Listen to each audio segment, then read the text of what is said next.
వారిద్దరూ చిన్ననాటి నుంచి బెస్ట్ ఫ్రెండ్స్. కానీ ఓ యువతి వ్యవహారంలో మనస్పర్ధలు తలెత్తాయి. అది కాస్త ముదిరి నడి రోడ్డుపై కొట్టుకునే స్థాయికి చేరుకుంది.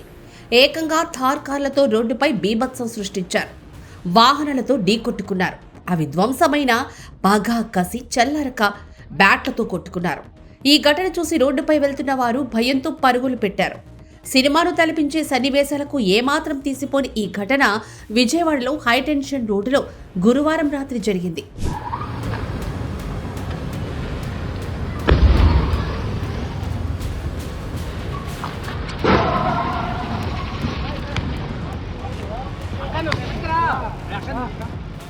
తాడిగడపకు చెందిన లింగమనేని రోహిత్ ఇంజనీరింగ్ స్టూడెంట్, అలాగే విజయవాడలోని భారత్ నగర్కు చెందిన బోళ్ల ఓం తన తండ్రితో పాటు రియల్ ఎస్టేట్ వ్యాపారం చూసుకుంటున్నాడు. ఓం, రోహిత్ ఇద్దరు చిన్ననాటి నుంచి స్నేహితులు. అయితే ఓ యువతి వ్యవహారంలో ఇద్దరి మధ్య వివాదం నెలకొంది. ఈ నేపథ్యంలో రోహిత్కు ఓం ఫోన్ చేసి ఎక్కడున్నావని అడిగాడు. ఈ సందర్భంగా ఇద్దరి మధ్య మాట పెరిగింది. తాను పటమట ఆర్ఆర్ గార్డెన్లోని హైటెన్షన్ రోడ్లో ఉన్నానని చెప్పగా ఇద్దరు ఒకరికొకరు సవాళ్లు విసురుకున్నారు.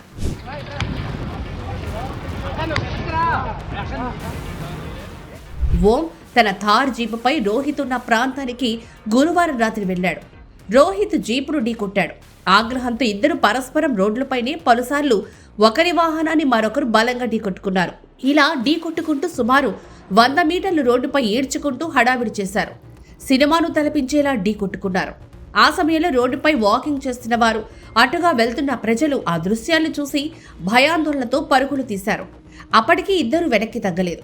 జీపును దిగి రాడ్లతో మళ్లీ కారద్దాలను పగలగొట్టుకున్నారు. ఈ ఘటనకు సంబంధించి సమీపంలోని పటమట పోలీస్ స్టేషన్కు సమాచారం అందింది.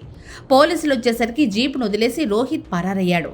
ఓంను పోలీసులు స్టేషన్కు తీసుకెళ్లి విచారిస్తున్నారు. గొడవ జరిగినప్పుడు ఒకరి వాహనంలో ఓ యువతి, మరో వాహనంలో కొందరు యువకులు ఉన్నట్టు తెలుస్తోంది.